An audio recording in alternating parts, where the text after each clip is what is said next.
शारदा विद्या मंदिर Halol online education में हूँ गोहिल नरेंद्र सिंह आप सभी विद्यार्थियों हार्दिक स्वागत करूँ छूँ।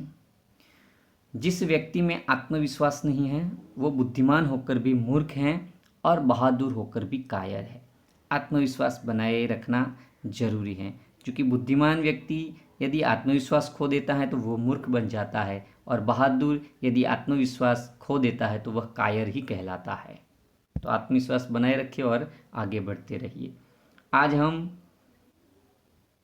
ધોરણ 8 વિજ્ઞાન અને ટેકનોલોજી પ્રકરણ 7 વનસ્પતિઓ અને પ્રાણીઓનું સંરક્ષણ વિશેનો આપણે અભ્યાસ કરવાના છીએ। તો ચાલો જોઈએ પ્રકરણ 7 વનસ્પતિઓ અને પ્રાણીઓનું સંરક્ષણ।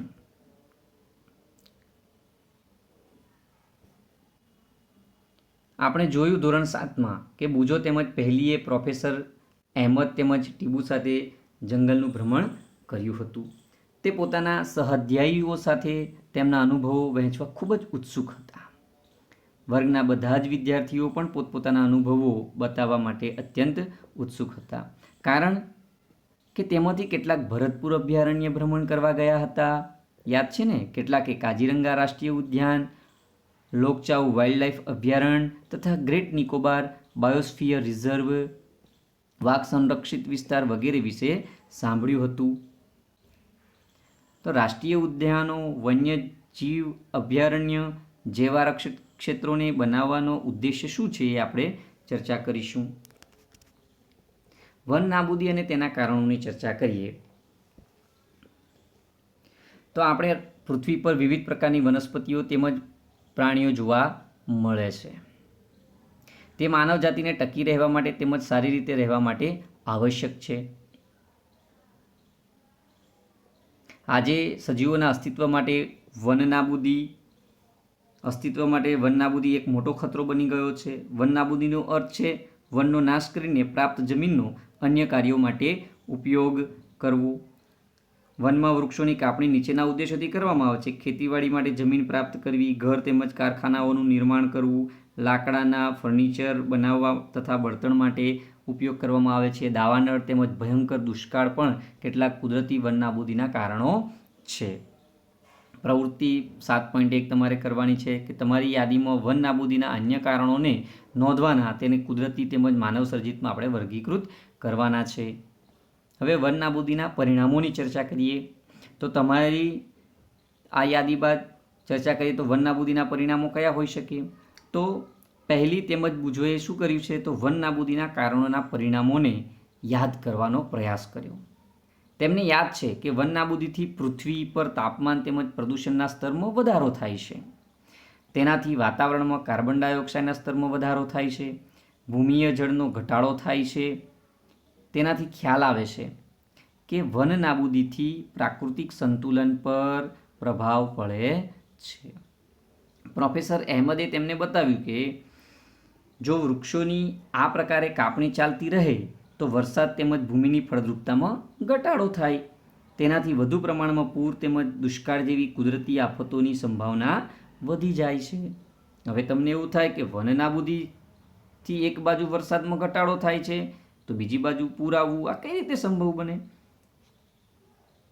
તમને એવો મનમાં પ્રશ્ન થાય તો યાદ રાખો કે વનસ્પતિને પ્રકાશ સંશ્લેષણ માટે કાર્બન ડાયોક્સાઇડની જરૂર હોય છે। ઓછા વૃક્ષોનો અર્થ એ છે કે કાર્બન ડાયોક્સાઇડના ઉપયોગમાં ઘટાડો થવો, જેનાથી વાતાવરણમાં તેની માત્રા વધી જાય છે, કારણ કે કાર્બન ડાયોક્સાઇડ પૃથ્વી દ્વારા પરાવર્તિત ઉષ્મીય કિરણોને શોષી લે છે, એટલે તેની માત્રાના વધારાના પરિણામે ગ્લોબલ વોર્મિંગ થાય છે। પૃથ્વીના તાપમાનમાં વધારાથી જલચક્રનું સંતુલન ખોરવાય છે અને વરસાદમાં ઘટાડો થાય છે, જેના કારણે દુષ્કાળ આવે છે। તો ભૂમિના ગુણધર્મોમાં પરિવર્તનનું મુખ્ય કારણ વન નાબૂદી છે। કોઈપણ ક્ષેત્રમાં ભૂમિના ભૌતિક ગુણધર્મો પર વનસ્પતિ ઉછરે અને વૃક્ષોની અસર પડે છે। ધોરણ 7ને યાદ કરો કે વૃક્ષ કેવી રીતે જમીનના ધોવાણને અટકાવે છે, યાદ છે ને? ભૂમિ પર વૃક્ષોની માત્રા ઘટાડવાના કારણે ભૂમિનું ધોવાણ વધે છે। ભૂમિનું ઉપરનું પડ એટલે કે સ્તર દૂર કરવાથી નીચેના સખત પથ્થરોના જે સ્તર દેખાય છે જેનાથી ભૂમિમાં સેન્દ્રિય પદાર્થો એટલે કે સડતા કાર્બનિક પદાર્થોનો ઘટાડો થાય છે તથા તેની ફળદ્રુપતામાં પણ ઘટાડો થાય છે. ધીમે ધીમે ફળદ્રુપ ભૂમિ રણમાં ફેરવાઈ જાય છે. આપણે જેને શું કહીશું? રણ નિર્માણ કહેવામાં આવે છે.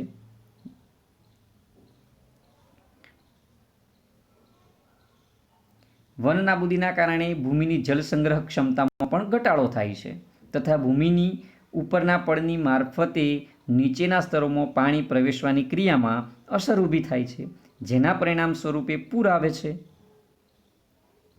ભૂમિના અન્ય ગુણધર્મો જેવા કે પોષક તત્વો, બંધારણ વગેરે પર વન નાબૂદીની અસર થાય છે. આપણે ધોરણ 7માં અભ્યાસ કર્યો કે વનમાંથી આપણને અનેક ઉત્પાદનો પ્રાપ્ત થાય છે. તે ઉત્પાદનોની યાદી તમારે બનાવવાની છે. જો આપણે વૃક્ષોને સતત કાપતા રહીશું તો શું આ ઉત્પાદનોની તંગીનો પણ સામનો કરવો પડશે? તમારે યાદ કરવાનું છે, વિચારવાનું છે. પ્રવૃત્તિ 7.2 કરો કે કેવી રીતે વન નાબૂદીથી વન્ય પ્રાણીઓ પર પણ એ પ્રભાવિત થાય છે. આ કારણોની યાદી બનાવીને તમે વર્ગમાં અને તમારા ઘરે પણ તમે ચર્ચા કરી શકો છો. વન તેમજ વન્યજીવનનું સંરક્ષણની વાત કરીએ હવે.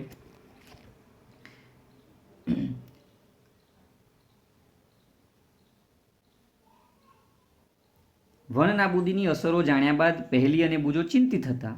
તે પ્રોફેસર અહેમદ પાસે ગયા તથા તેઓએ પૂછ્યું કે વન તેમજ વન્ય પ્રાણીઓને કેવી રીતે બચાવી શકાય. પ્રોફેસર કીધું કે જીવાવરણ પૃથ્વીનો એક ભાગ છે કે જેમાં સજીવો વસવાટ કરે છે અથવા જે જીવનને આધાર આપે છે. જૈવ વિવિધતાનો અર્થ છે કે પૃથ્વી પર જોવા મળતા વિભિન્ન સજીવો, તેઓની વચ્ચે આંતર સંબંધ અને તેઓના પર્યાવરણ સાથેનો સંબંધ. પ્રોફેસર અહેમદે પહેલી બુજો તેમજ તેમના સહઅધ્યાયીઓ માટે જૈવાવરણ સુરક્ષિત ક્ષેત્રની મુલાકાત માટેનું આયોજન કર્યું. તેના માટે તેઓએ પંચમઢી જૈવાવરણ સુરક્ષિત ક્ષેત્રની પસંદગી કરી. તે જાણતા હતા કે આ ક્ષેત્રની વનસ્પતિઓ અને પ્રાણીઓ ઉપરી હિમાલયની શૃંખલાઓ તેમજ નીચાણવાળા પશ્ચિમ ઘાટ વિસ્તારના પ્રાણીઓ અને વનસ્પતિઓને સમાન છે. પ્રોફેસર અહેમદને વિશ્વાસ હતો કે આ ક્ષેત્રની જૈવ વિવિધતા આગવી છે. તેઓએ વન કર્મચારી શ્રી માધવજીને જૈવાવરણ સંરક્ષિત ક્ષેત્રમાં વિદ્યાર્થીઓનું માર્ગદર્શન નિદર્શન કરવાનો અનુરોધ કર્યો. તેઓએ જણાવ્યું કે જૈવિક મહત્વ ધરાવતા ક્ષેત્રનો સંરક્ષણ એ આપણી રાષ્ટ્રીય પરંપરાનો એક ભાગ છે. માધવજીએ વિદ્યાર્થીઓને સમજાવ્યું કે આપણા વ્યક્તિગત પ્રયત્નો તેમજ સમાજના પ્રયત્નોથી વિશેષ સરકારી સંસ્થાઓ પણ વન તેમજ વન્ય પ્રાણીઓના રક્ષણ માટે કાર્યરત છે. સરકાર તેઓની સુરક્ષા અને સંરક્ષણ હેતુ માટે નિયમ, પદ્ધતિઓ અને યોજનાઓ બનાવે છે. વન્ય પ્રાણી અભયારણ્ય, રાષ્ટ્રીય ઉદ્યાન, જૈવાવરણ સુરક્ષિત ક્ષેત્ર વગેરે વનસ્પતિઓ અને પ્રાણીઓ માટે સંરક્ષિત તેમજ સુરક્ષિત છે. વનસ્પતિઓ અને પ્રાણીઓ અને તેમના નિવાસસ્થાનોને સંરક્ષણ માટે તેમને સુરક્ષિત ક્ષેત્ર જાહેર કરવામાં આવેલ છે, જેને અભયારણ્ય, રાષ્ટ્રીય ઉદ્યાન અને જૈવાવરણ આરક્ષિત વિસ્તાર કહીએ છીએ. વૃક્ષારોપણ, ખેતી, ચરવું, વૃક્ષોની કાપણી, શિકાર, ચામડું પ્રાપ્ત કરવા માટે શિકાર વગેરે આ ક્ષેત્રોમાં પ્રતિબંધ હોય છે. હવે અભયારણ્યની વાત કરીએ તો એવો વિસ્તાર જ્યાં પ્રાણીઓ તેમજ તેના નિવાસ કોઈપણ પ્રકારના ખલેલથી સુરક્ષિત હોય છે. રાષ્ટ્રીય ઉદ્યાન વન્ય પ્રાણીઓ માટે આરક્ષિત ક્ષેત્ર જ્યાં તે સ્વતંત્ર રૂપે નિવાસ તેમજ પ્રાકૃતિક સંસાધનોનો ઉપયોગ કરી શકે કોઈપણ ડર વગર. જૈવ આરક્ષિત વિસ્તાર વન્ય સજીવો, વનસ્પતિઓ તેમજ પ્રાણીઓ અને તે વિસ્તારના આદિવાસીઓનો પારંપરિક રીતે જીવન પર્યાય હેતુ માટે વિશાળ સુરક્ષિત વિસ્તાર અથવા તો ક્ષેત્ર. હવે પ્રવૃત્તિ 3.7 તમારા જિલ્લા, રાજ્ય તેમજ દેશના રાષ્ટ્રીય ઉદ્યાનો, વન્ય પ્રાણી અભયારણ્યો તેમજ જૈવાવરણ સુરક્ષિત પ્રદેશોની તમારે સંખ્યા શોધવાની છે તથા કોષ્ટક 7.1માં એને પૂર્તતા કરવાની છે, એટલે કે લખવાનું છે તમારે. આ ક્ષેત્રો તમારા રાજ્ય તેમજ ભારતના રેખાચિત્રમાં તમે દર્શાવી શકો છો. 7.1 કોષ્ટક તમે પાન નંબર 79 પર ચોપડીમાં જોઈ શકો છો કે સંરક્ષિત વિસ્તાર, રાષ્ટ્રીય ઉદ્યાન, વન્ય પ્રાણી અભયારણ્ય, જૈવાવરણ આરક્ષિત વિસ્તાર, એમાં મારા જિલ્લામાં એટલે કે આપણા જિલ્લામાં કયા છે, મારા રાજ્યમાં એટલે કે આપણા ગુજરાત રાજ્યમાં કયા છે અને મારા દેશમાં એટલે કે આપણા ભારત દેશમાં કયા કયા છે તેની તમે ચર્ચા કરી શકો છો. તો એ રીતે તમારે કોષ્ટકની પૂર્તતા કરવાની છે. તો આ વિડીયો જોશો એટલે નીચેના 6 પ્રશ્નોના જવાબ તમે તમારી રીતે લખી શકશો. લખશો ને તો તમારે લખી અને એ તૈયાર કરવાના છે. એક છે, જંગલમાં વૃક્ષોની કાપણી કયા ઉદ્દેશ્યથી કરવામાં આવે છે, જેની આપણે વિડીયોમાં ચર્ચા કરી છે. વન નાબૂદીથી કેવી રીતે વરસાદનો ઘટાડો થાય છે, તેની પણ આપણે વિડીયોમાં ચર્ચા કરી. એ ઉપરાંત વન નાબૂદી રણ નિર્માણ સાથે સંકળાયેલ છે, તમારે સમજાવવાનું છે એને. પ્રશ્ન 4 છે, વન નાબૂદીની ભૂમિ પર થતી અસરો લખવાની છે.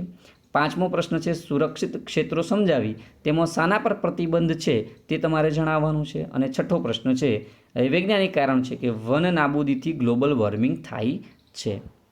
તો આ વિડીયો જોશો એટલે આ 6 પ્રશ્નો તમને આવડશે. સારી રીતે તમારે આ પ્રશ્નોના જવાબો નોટમાં લખવાના છે અને તેના ફોટા પાડીને મને પણ મોકલવાના છે. તો વિડીયો જુઓ અને સમજો. ફરી મળીશું ત્યારે આપણે જોઈશું જૈવ આરક્ષણ વિસ્તાર.